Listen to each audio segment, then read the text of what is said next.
ओम शांति। मैं बीके राजेश्वरी सभी आत्माओं का स्वागत करती हूँ।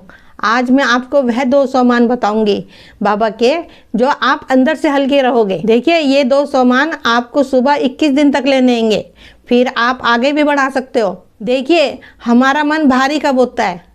जब कोई बात हमारे सामने आती है, कोई परिस्थिति हमारे सामने आती है, कोई दुख हमारे सामने आता है। बहुत सारी बातें, किसी को पैसे की कमी है, किसी को नौकरी की कमी है, किसी को कोई बच्चों से बच्चों के बारे में सोचता है, कोई ज़्यादा कैसे क्या होगा।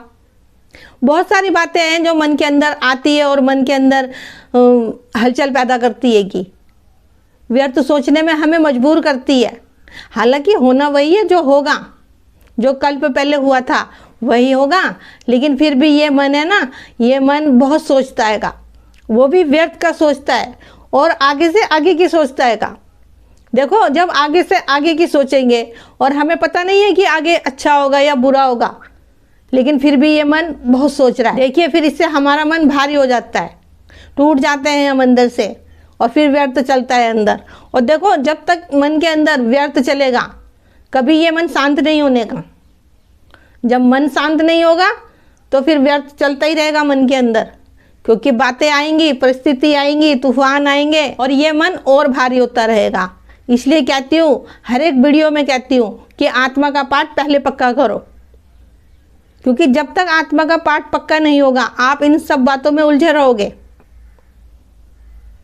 इसलिए कहती हूँ कि आत्मा का पाठ पक्का करो और उस परम पिता परमात्मा से बातें करो, क्योंकि दुनियादारी से बातें करके क्या मिलेगा? नेगेटिव भी मिलेगा और पॉजिटिव भी मिलेगा। अच्छी बातें भी आएंगी और बुरी बातें भी आएंगी। इसलिए कहती हूँ कि मन ही मन बाबा से बातें करा करो, क्योंकि वो तो हम आत्माओं का पिता आएगा।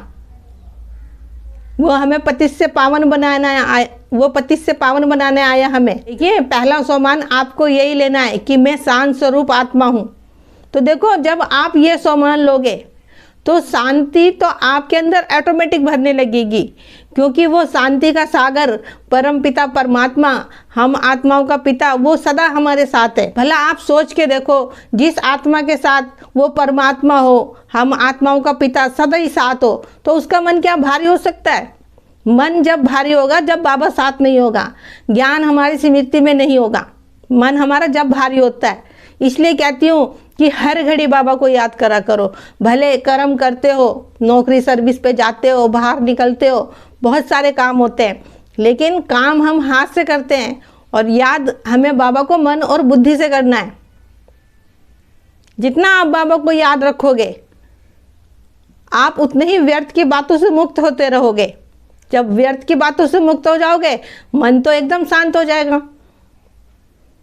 सारा खेल हमारे मन का है, हमारी सोच का है। इसलिए कहती हूँ, इस सोच को पॉजिटिव करो, अपनी पॉजिटिव रखो अपने विचारों को। और विचार कब हम अपने पॉजिटिव रख सकते हैं? जब हम सबके लिए शुभकामनाएं, शुभ भावनाएं रखें, क्योंकि सबके प्रति तो नफरत है, ईर्ष्या है, द्वेष है, उस पे ये है, मुझ पे ये है। देखिए, ये मन को हल्का करना है तो इसको आप ही कर सकते हो, कोई दूसरा नहीं करेगा। मैं भी नहीं करूँगी, मैं तो आप सबको बता रही हूँ कि आप ऐसे ऐसे करो, ऐसे प्रैक्टिस करो, क्योंकि मैं करूँगी तो उसका फल मुझे मिलेगा, आप करोगे तो उसका फल आपको मिलेगा। इसलिए कहती हूँ कि आपको एक कदम बढ़ाना पड़ेगा, 1000 कदम बाबा बढ़ाएगा।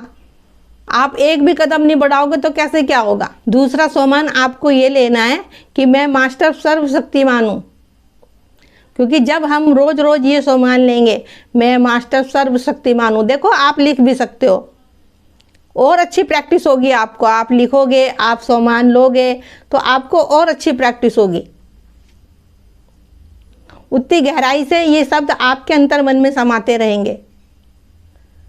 तो जब हम ये सोमान लेंगे कि मैं मास्टर सर्वशक्तिमान हूँ, तो वो क्या है कि बाबा की याद भी हमारी स्मृति में रहेगी, क्योंकि बाबा सर्वशक्तिमान है, वो हम आत्माओं का पिता है।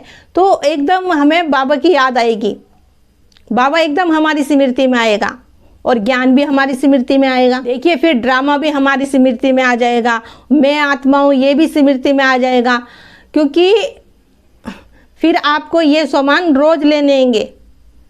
आप दोनों सामान को लिखो भी और सामान मन से भी लो।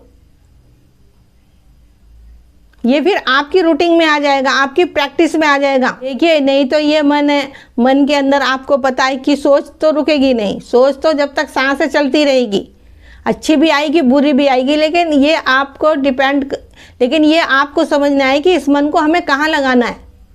अच्छी जगह लगाएंगे तो ये मन अच्छा सोचेगा, मन भी शांत रहेगा, अच्छे विचार भी आएंगे। अगर इस मन को कहीं गलत जगह लगाओगे तो फिर विचार भी ऐसे चलेंगे और मन भी परेशान होगा और मन भी आपका अशांत रहेगा।